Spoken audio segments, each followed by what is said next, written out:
Um, yeah, what's good? What's good? I want to say shalom.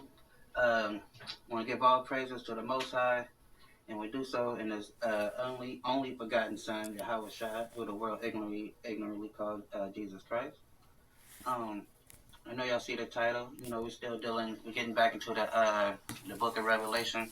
It's going to be what I think is the fourth part of the 11-part series as we break down this Book of Revelation. And we're gonna start with start in chapter 7, and which is dealing with the 144,000 of Israel being sealed, and getting to chapter 8, which kind of getting to what the seven seals being open, and certain events that coincide with the seven seals and stuff, and because the seven seals and seven trumpets kind of run concurrent together, whatever. So we're gonna get right into it without further ado, because you know how they like to do, like cutting people live streams. But anyway, um, we're gonna start at Revelation 7:1. After these things, I saw four angels standing on the four corners of the earth, holding the four winds of the earth, that the wind should not blow on the earth, nor should the sea, nor on any tree. And I saw another angel ascending from the east, having the seal of the living God, and he cried with a loud voice to the four angels to whom it was given to hurt the earth and the sea. So so talking about this, these four angels that standing, in these different, four corners of the earth, that have put spirits on these different nations to go to war, to cause havoc, to do all these different things that they've been doing. And so they've been waiting to release these winds, which is the wind is symbolism for destruction, and things to come. So now this angel is coming, letting them know, okay, it's time to to get down. And but at the same time, it was you know letting you know, okay, yeah, we're getting the 12, the 144,000 sealed. So yeah, so as we go. So yeah, so it says, and I saw another angel ascend from the east, having the seals of the living God, and he cried with a loud voice to the four angels whom it was given to hurt the earth and the seas. And that's a metaphor for the people and the nations, right? The earth and the seas. Um, Saying, hurt not the earth, neither the sea nor the trees, till we have sealed the servants of our God in their foreheads.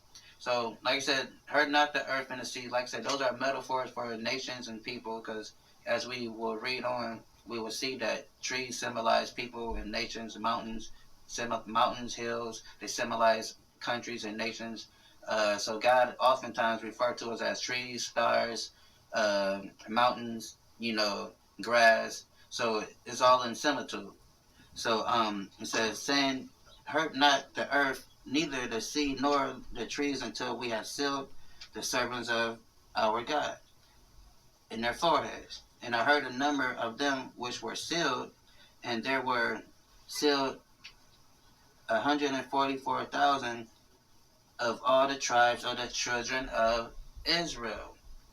So the children of Israel, which is the so-called Hispanic, African American, Native American, and that's what we're known on this side of the world. On the other side of the world where we're scattered to, we're being called by different names. So it's going to be 12,000 from each tribe being sealed in that day, and it's happening as we speak now. And I mean, not to get all super deep and go off to something else, but I mean, and I tell you in Thessalonians that the dead in Christ would rise first. So not all 12,000 of these people from these different tribes is like living now. Some of them already probably passed already, So, but all together it's still going to make up 12,000 from each tribe until we add up to 144,000. So then it said, and I heard a number of them which were sealed, and they were sealed a number of 144,000. And all of the tribes of the children of Israel. The, and the tribe of Judah was still 12,000. The tribe of Reuben was still 12,000. The tribe of Gad was still 12,000. So Judah, so-called African American. Reuben will be our so-called North American Indians, uh, Native Americans, uh, and Gad would be like our the Southeast Indians. That was like the Cherokee, the Wichita. What I forgot the different names, but the same the regions where the Cherokees and them dwelt at. That would be like the Gad, and Asher we're still 12,000. That's like our Peruvian or some of our northwestern South American countries. Um, boom, boom, boom. And the 12,000 in Natalia, um, still we deal in South America. 12,000 of the tribe of Manasseh are Cubans. Um, 12,000 of Simeon, which would be the Dominicans, and the tribe of Levi were still 12,000, which would be our Haitians. And all the tribes of Issachar, which would be our the so-called Mexicans. And the tribe of Zebulon, which would be like the so-called Ecuadorians and Salvadorians. When you get more deeper into South America. Um, and the tribe of Joseph, 12,000. And the tribe of Benjamin, which is our so-called Jamaicans, uh, were still 12,000. Now, and at the same time, keep in mind, I know I'm just throwing out different names, but we got to keep in mind too. Not all skin folks is kin folks. So, like I said, that's why I always say of Negroid descent. You know, um, it's not because some people get thrown off and they say, oh, so all black people was from the tribe of Judah, or all Mexicans is from the tribe of Issachar. No, because we had you know some of them had come from the seed of maybe the English, because you know like Bob Marley, for example. For the Bob Marley, people will look at Bob Marley as a Jamaican man. I know I'm going to make a lot of my Jamaican brothers mad at this, but a lot of people look at Bob Marley like a Jamaican. But his dad is Irish. So by his dad being Irish, he would be technically an Edomite. Because according to the Bible, it goes by the seed of the father. So a lot of people get thrown off when we talk about these different tribes. And they think, well, everybody this and everybody that. No, but generally speaking, that's what they call us. So then once you start talking to that person and see what their lineage is, who their father is, then you start to break it down and see. But generally speaking, yes.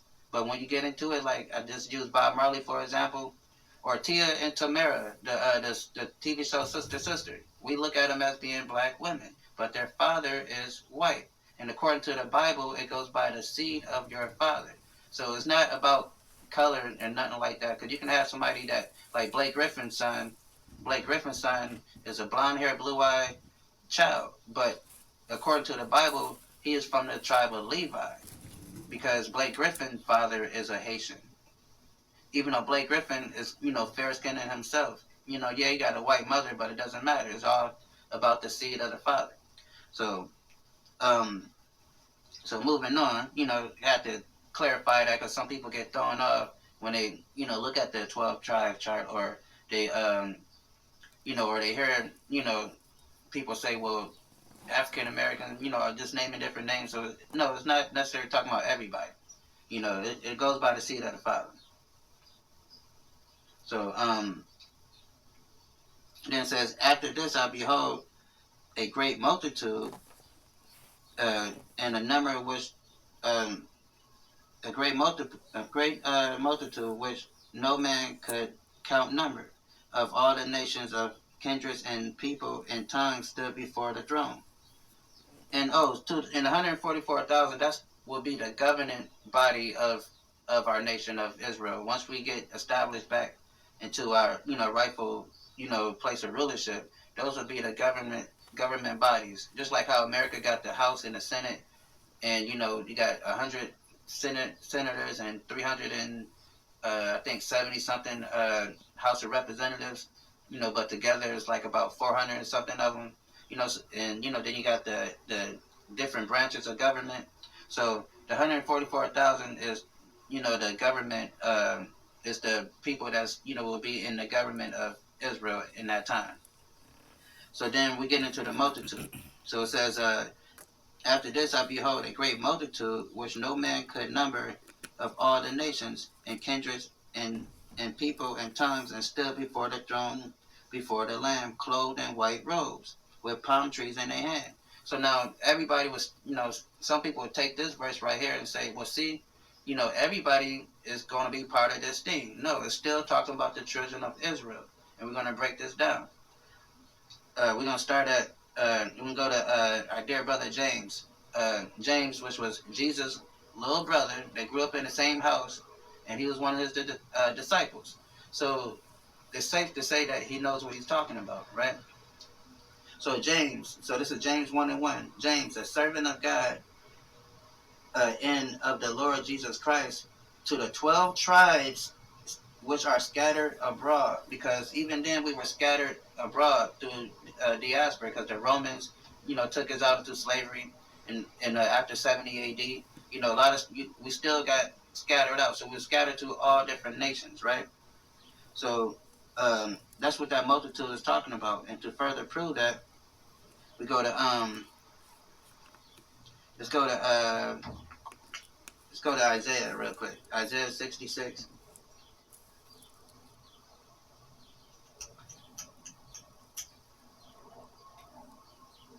So we go to Isaiah 66, and it says, I will set a sign among them. I will send those that escape I will send those that escape of them into the nations. So when it says everybody from different nations, because we're here in America speaking English, then we got our brothers down in South America speaking Spanish, then we got our brothers in the Caribbean speaking French and Creole. So we all speak different tongues and language. So when it says that, they come from all these people from different nations speaking different tongues, because through the diaspora of us getting scattered through these different nations, we pick up different cultures and languages. That's just common sense. So it says, I will set a sign among them, and I will send those that escape of them into the nations, to Tarshish, Paul, Lud, and that draw the bow, and to Tubal and Javan, and to the isles of far off, because even those little far off Pacific islands and stuff we scattered there. To the isles far off, that have not heard my fame, neither have seen my glory, and they shall declare my glory unto the Gentiles. So, and that's what it's talking about. So then, to furthermore, let's go to Deuteronomy. Wait, that one there. Go to boom.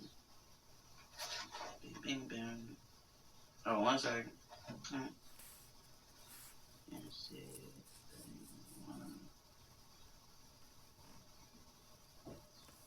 We go to Deuteronomy 30:1 real quick.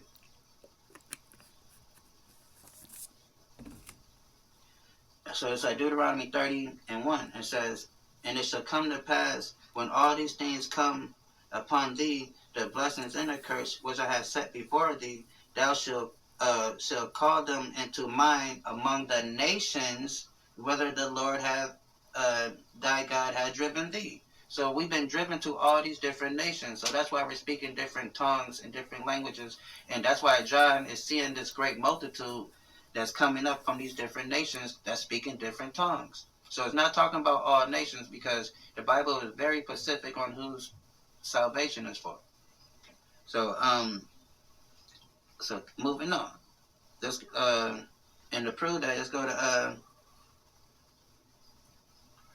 to 28 and 64. Deuteronomy 28:64, just to double down on it. So it says, and the Lord shall scatter thee among all nations, from one end of the earth even unto the other end, even to the other, and there shall thou serve other gods which neither thy father have known, even wood and stone. So this is that great multitude, us that was scattered throughout the diaspora, throughout this dissipation of time in slavery, all that stuff being brought into these other nations, right? So moving on. Now I think we understand that. Uh, and I and they cry back to Revelation 7 and 10. And they cry with a loud voice, saying, "Salvation to our God, which sitteth upon the throne, and unto the Lamb." And all the angels stood around and about the throne, and about the elders and the four beasts, and fell before the throne on their faces and worshiped God, saying, "Amen. Blessings and glory and wisdom and thanksgiving and honor and power and might to be unto our God forever and ever. Amen."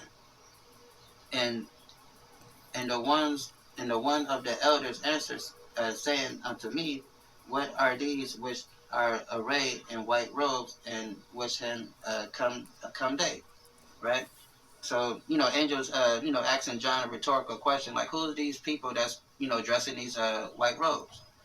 And of course, John don't know because the angel is gonna break it down to him. And I said unto him, "Sir, thou knowest." And he said to me, "These are which came out of the great tribulation, the ones of us that's gonna survive the nuclear fallout, the World War III, once all hell break loose on Earth, as we can see the beginning. And so they're gonna be the ones that's dressing that white robe, and that John is seeing the great multitude." And it says, "These are which that came out of the great tribulation, and have washed their robes and made them white with the blood of the Lamb." Right? So then it says, "Therefore, uh, they before the throne of God serve him day and night in his temple, and he has sitting on the throne shall dwell with them." Right? So, um, let's get the, I want to get Zechariah real quick. Zechariah 13:8.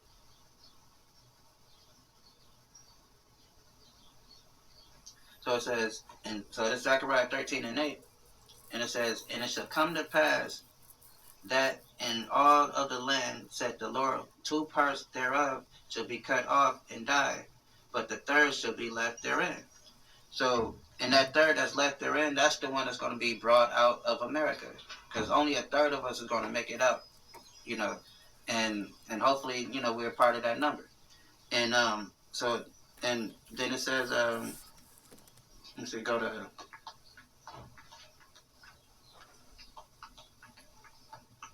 and that's what the church is not telling you, about what's coming to this place, you know. It tells you that we're going to make it out by the skin of our teeth. And that means it's going to be a very slim, very slight, chance, So that's why we got to make sure we get it right and come back to our true, identity, come back to the truth of the Bible and learn what this Bible is really saying so we can be a part of that number. It says, now this is Isaiah 45:4, "For Jacob my servant's sake, and Israel my elect, I have called thee by name, and I shall surname thee, though thou hast not known me." And that's the problem. We don't know the real God of this Bible. And, and we have to get back to that understanding and who he is and who God is and who he is to us, and understand that he's our God only and not the God of the world like it tells you in Joel 2:27 and other places also. So, um, then also too, real quick, because we got to understand exactly who we is, and it tell you boom boom boom. Like we go to Deuteronomy 7:6 real quick, because like I said, the Most High said he surnamed us, he called us by our name, by his name, and the reason is because it said, "For thou is a holy people unto the Lord thy God." The Lord had chosen thee to be a special people unto himself above all nations. So that's what we're seeing. That's why we're a part of that 144,000. That's why that great multitude is all Israelites, from different nations, because the Lord, it says, for thou art a holy people unto thy God. The Lord hath chosen thee to be a special people unto himself above all nations. So we God chose us to be above all nations, the head and not the tail. And we're gonna get, we're gonna get back to that status, as these prophecies finish unfolding, and as we come back to our nationality and our culture and who we truly is. But like I said, this is not a religion. This is culture. This is heritage. What we were doing before we got kidnapped. We knew about this. But they beaten us, and then they gave us Christianity, which is a white supremacy cult.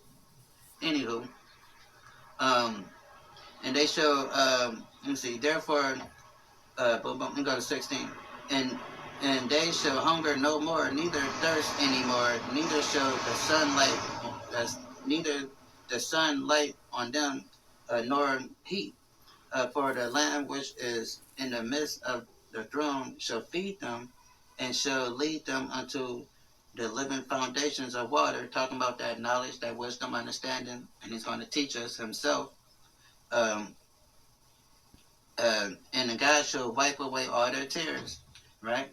And that's what we looking forward to, because getting back to that status of kingship, rulership, being the gods of the earth, like how we were meant to be. And like I said, we can get Isaiah real quick. Go to Isaiah 14 and 2. And it reads, let me start at 1. For the,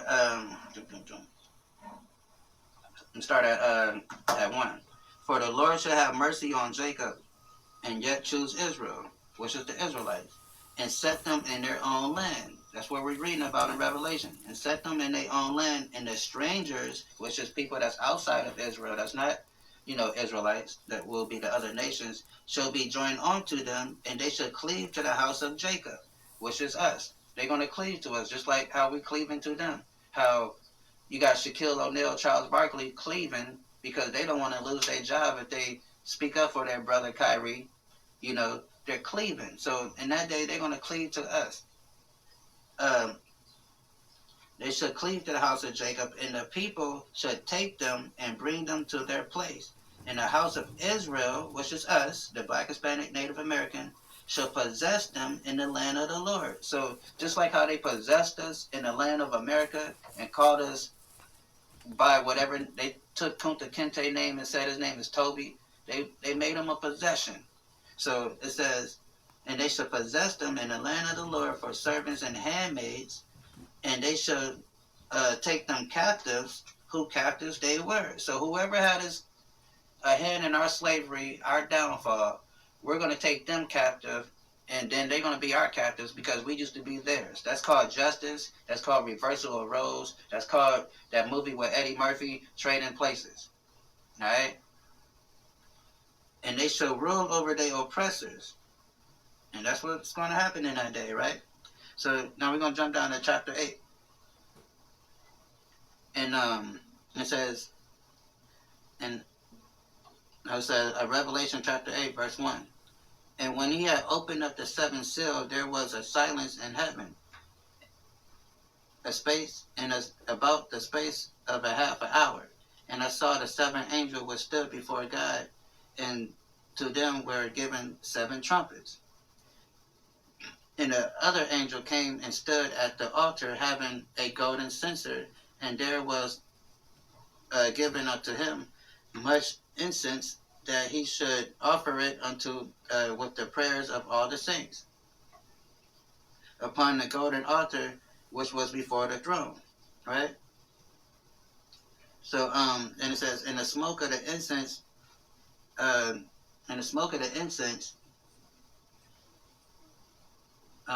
are we at? And the smoke of the incense filled with fire of the altar and cast onto the earth, and there were voices and thundering and lightning and earthquakes, right? So let's get this real quick. Let's see what this is.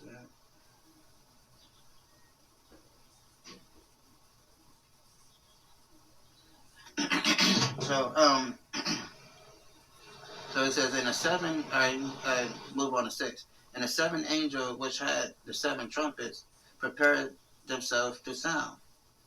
And the first angel sound, and there followed hellfire mingling with blood, and they were cast upon the earth. And it's talking about this nuclear fire, talking about this nuclear war. When these bombs start dropping, it's going to be like blood mingle with fire, right? So the Bible get rated R. It ain't the PG stuff that they be trying to tell you on Sunday. You know, that prosperity stuff. It's not none of that. The stuff get rated R. It says, and the second angel sounded, and it was a great mountain burnt. Hold on. The first angel, and go jump up to 7. And the first angel, and there followed uh, hell, fire mingled with blood, and they were set upon the earth, and the third part of the tree was burnt up, and all the green grass was burnt up. So, like I said, the green grass is referring to people, and we're going to prove that. So, let's go to Job 5 and Job 5:25, and it says, "Thou shalt." Let's see where we at. Thou shalt know that it's Job 5:25. Thou shalt know also that thy seed shall be great, and thy offspring as the grass of the earth. So right here you see us being compared to grass in the sense that our offspring will be like grass of the earth. And here in Revelation it's telling you that all the green grass was burnt up. So let's get let's go to Mark real quick to further prove this. So we go to Mark 8 and 24, right? So we go to Mark 8 and 24, and it tells you.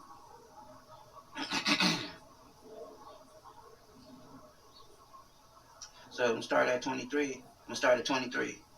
Mark, I'm start at 23, 8 and 23. And he took the blind man by the hand and led him out of the town. And when he had spit on his eyes and put his hand upon him, he asked him what he asked him if he saw up, right? So he's asking this blind man, can he see now after he done healed the sight, right? Then he says, and he looked up and said, I see men as trees walking. So now the blind man is getting his sight back, and he likened to see people as trees. Like I was telling you that the Bible use metaphors when it's talking to people sometimes. That's why I say if the people that run this world actually understood this book, they would have burnt every last book. This book is written in puzzles, and it's only written to a certain group of people so they can understand it. Because we talk in metaphors all the time. We got many different ways to say money. We call money bread, we call money dough, we call money cheese. We call it different things. So that's the same way how we speak now. Our ancestors spoke the same way. They spoke in metaphors. So says I see, and he looked up and said, I see men as trees walking. So says I see men as trees walking, right? So then let's go to Ezekiel real quick, because we're gonna double down on this to prove what it's talking about.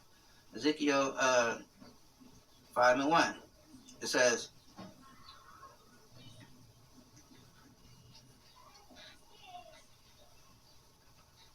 hold on with that. But not, we're gonna hold it. Let's go to we're gonna hold Ezekiel real quick. Let's go to I think I want Psalms first.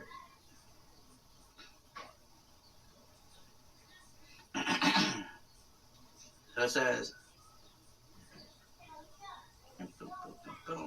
okay, upon boom, boom, boom. So it said, upon the wicked he shall rain snares and fire and brimstone and horrible tempest, as it shall be their portion of their cup. So so when this hell start breaking loose, there's gonna be a lot of wicked people that get burnt up in this day. And so that's what hopefully we don't see that. Hopefully we be out of here when that stuff happens. But that's what is going to come into this world. We go to Amos real quick. Let's say Amos 7 and 4, and it says, And it says, thus have the Lord God showed unto me, and behold, the Lord God had called to contend by fire and to devour the great deep, and did eat up a part. So that's where it's getting ready to happen when these nuclear bombs start falling off. Hold on one second.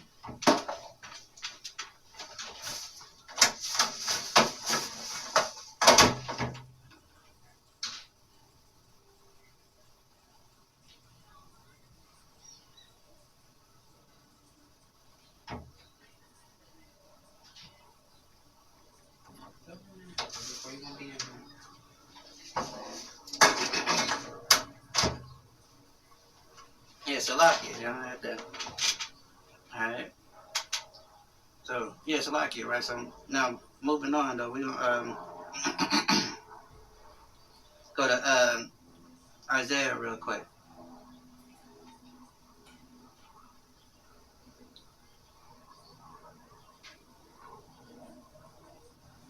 So, Isaiah 2 and 2 says, and it shall come to pass in the last days that the. Well, hold on, we hold Isaiah real quick. We coming up to that. So, in the third part, all right, let me read 8 again. Revelation 8 and 8. And the second angel sounded, and there was a great mountain uh, burning. So we already established that, it's trees, it's people, mountains, it's nations, and different things, right? So it says, and the second angel sounded, and there were a great mountain burning with fire, and was cast into the sea, and the third part of the sea became blood. So, to prove that, like I said, mountains represent nations and people also.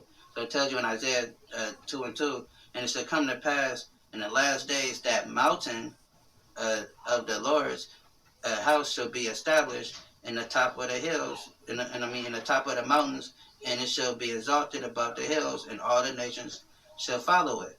So, like I said, mountains, hills, is being referred to nations, government, people, grass, stars, all that is just metaphors for people. All right. So then, so it says that third part. Let's see. And the second angel sounded, and were a great mountain burning with fire, and cast into the sea. And the third part of the sea became blood.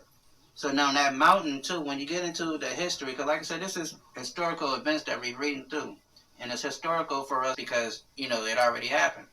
So now this great mountain is talking about the Spanish government, the Spanish Navy.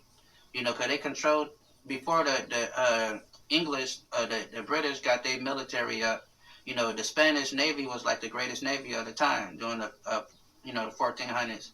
You know, and so they controlled the seas, and that they were that great mountain because they was like the first ones to come over here really on that. As far as taking slaves and all that stuff, and from the Caribbean and from that region.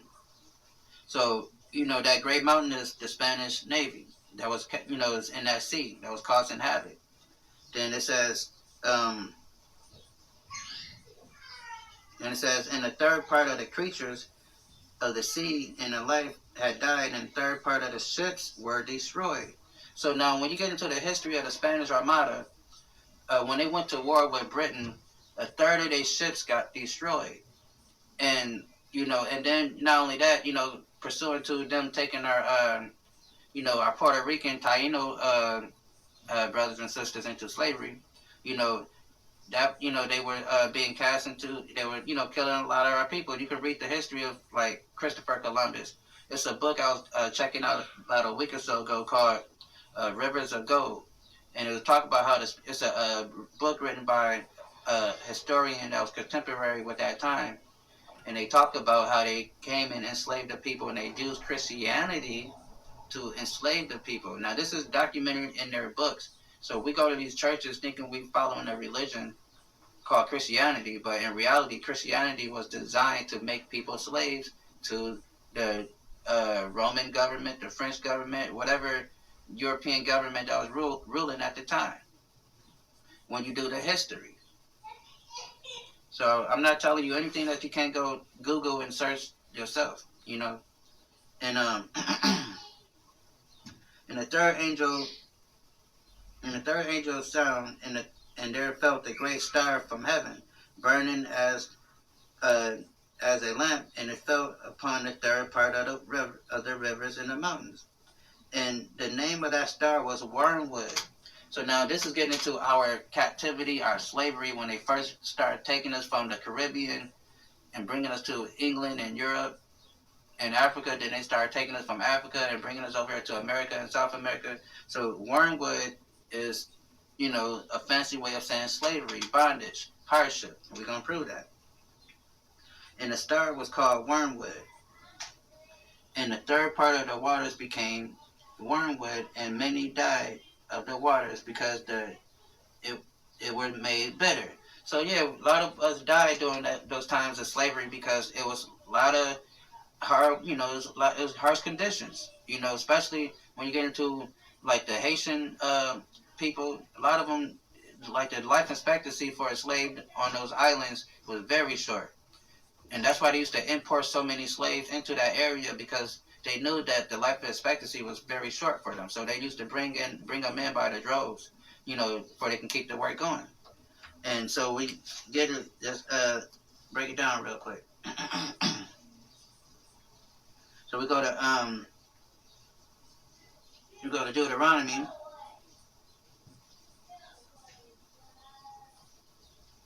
Go to Deuteronomy really quick.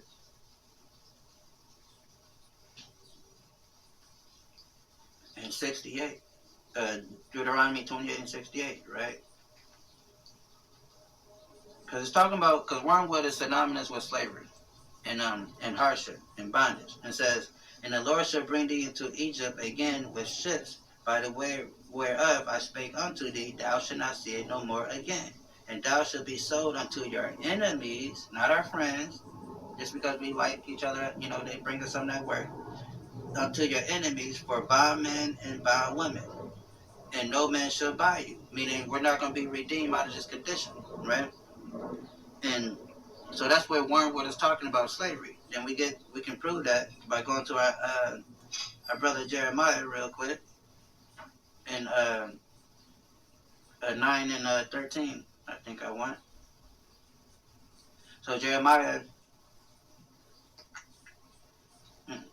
9 and 13 down to 16. It says, "And the Lord saith, because thou hast forsaken my laws, which I set before them, and have not obeyed my voice, neither walked wherein, but have walked after the imaginations of their own heart, and after Balaam, and which their fathers taught them. Therefore, thus saith the Lord, God of Israel, behold, I will feed them, even this people, with wormwood," meaning slavery, bondage, hardship, hellish conditions, "and I will give them the water and the water of gall to drink. I will scatter them among the heathen." So that's what happened, slavery. We got scattered among the heathen through this wormwood, through this great mountain being cast into the sea that we read about in Revelation. That great mountain being now the English military and all that stuff, and they taking over the slave trade and they moving us to different places around the world. So as you can see, this is only dealing with our history, because this is our history book. Yeah, it might mention certain events, you know, certain world events, but only how it corresponds to us, you know. And yeah, it might mention other nations, but only how we interacted with them. But it's from Revelation, from Genesis all the way to Revelation, is only dealing with Israel and none else. "And I will scatter them among the heathen, whom neither they nor their fathers have known, and I will send a sword after them until I have consumed them." So that's what happened to us. You know, that sword was that hard bondage, us being killed, thrown overboard on ships. A lot of us, even taking our own lives, versus going into slavery. A lot of us took our destiny in our own hands and just jumped overboard. So then we get to verse 8 and 12, Revelation 8 and 12. And the fourth angel sound, and the third part of the sun was smitten, and the third part of the moon, and the third part of the stars. So also the third part of them was darkened, and the day shone not for the third part of it, and the night was likewise. So now this is talking about our understanding, our knowledge, our wisdom. Because during slavery, they beat our customs out of us. They beat our names out of us, like I said earlier. They took Kuta Kinte and told him his name was Toby. So they beat the mess out of us. And they caused, and they caused like infliction to be on us, right? And and they caused affliction to be on us, and they made us lost our customs and our history through beating us and through other various ways of teaching us, you know, other their cultures and their ways. And so let's prove that though. So just go to let's go to Second Esdras real quick. Go to Second Esdras. Go to Second Esdras 5:1, and and it says, nevertheless, this is Second Esdras 5:1. No, nevertheless, as coming the tokens, behold, the day shall come that they which dwell on the earth shall be taken in great number, and in the way of the truth shall be hidden. So that's what happened. The truth was hidden. I mean, you had a few people, like a remnant that says the truth was hidden, and the land shall be barren of faith. And that's what happened during the time of slavery. Because we lost our customs, our heritage, our natural understanding of who we was, and then our customs got beaten stricken from us. It was a very few people that still understood who we was. That's how we're able to have this knowledge that we have now today. So we can teach the truth of the Bible. Because Nat Turner, he knew. Um, what's the name? Harriet Tubman, she knew. Because Harriet Tubman family is documented saying that they knew that they was Israelites the whole time. They came from the Ashanti tribe over on the west coast of Africa. So let's get Matthew real quick.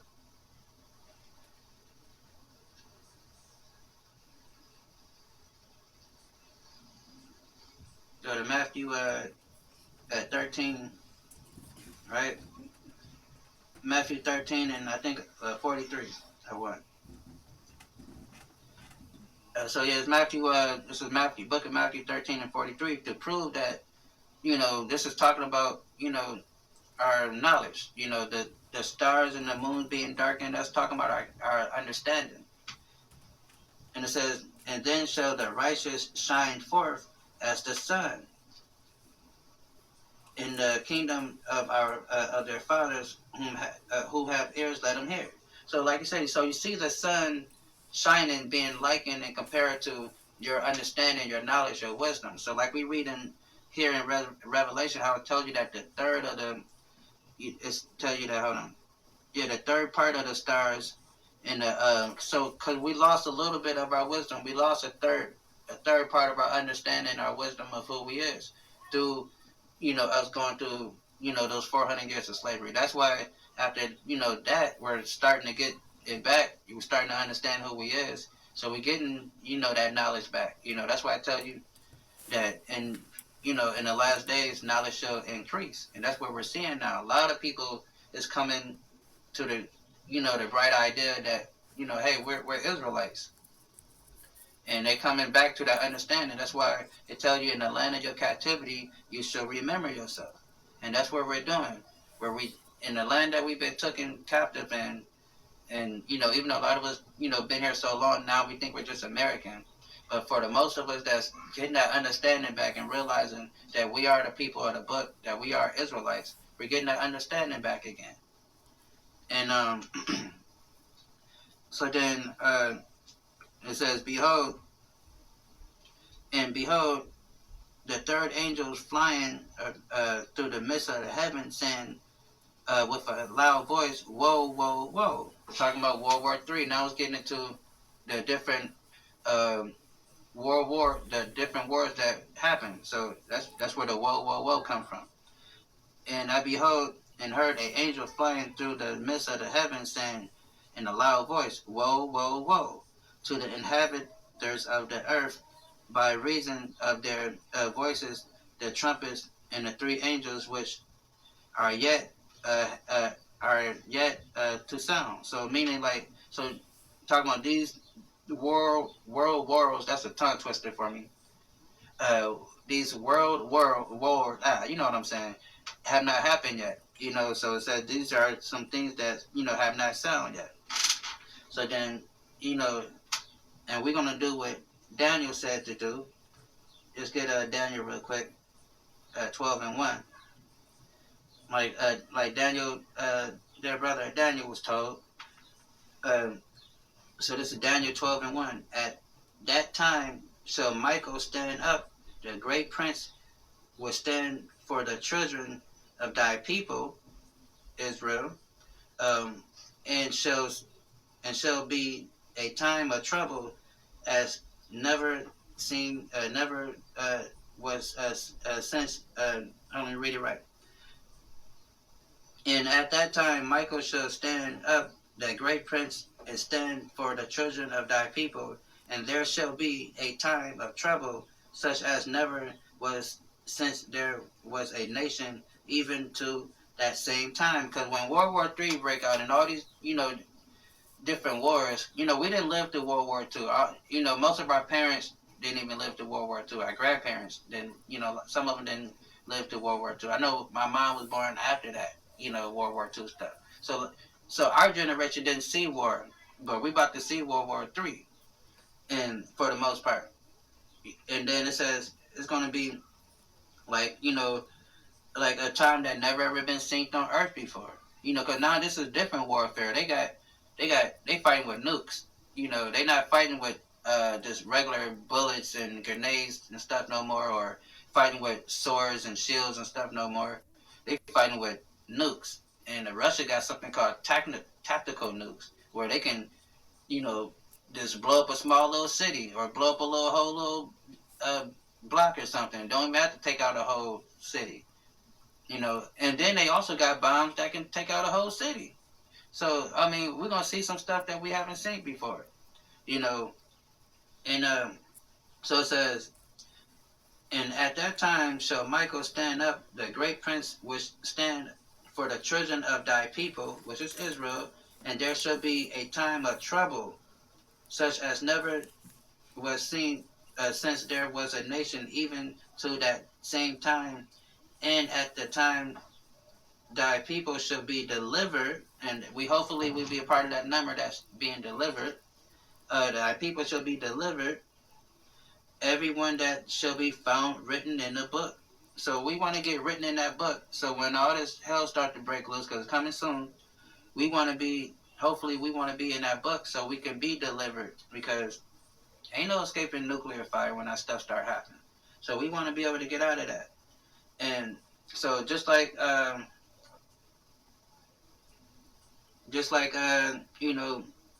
so just like that, it says everyone will be found written in the book. So so we're gonna end it right there. Then in the next part we're gonna get into chapter 9 and chapter 10. I think 9 is kind of somewhat expounding or getting into the different wars and stuff. And kind of giving you a brief history of World War I and World War II. Then it goes into World War III a little bit. So, but we're gonna end it right there, and hopefully, we got a little understanding of what this book is talking about, and understanding the different metaphors on how it was written, and understand that who the 144,000 is going to be, and understand that we have a God that will fight for us, and understanding that all of this stuff that we see happening is for our liberation. Just like when Egypt suffered those 10 plagues and he took us out of it, because the Bible calls this the second Egypt. So, and we're about to experience that second Egypt. So, all these plagues, all this destruction have to happen so we can get up out of here. And he's going to use nations like Russia, Korea, Iran, and their different allies to do so. You know, and it's like I said, it's gonna be something that we haven't seen before. So, like I said, this ain't no prosperity gospel. I ain't trying to get your money. I ain't, I just want you to pay attention. That's it. So until the next time, uh, peace, shalom, and take care, and all that cool stuff. Let me stop before they start trying to cut my live again. Peace.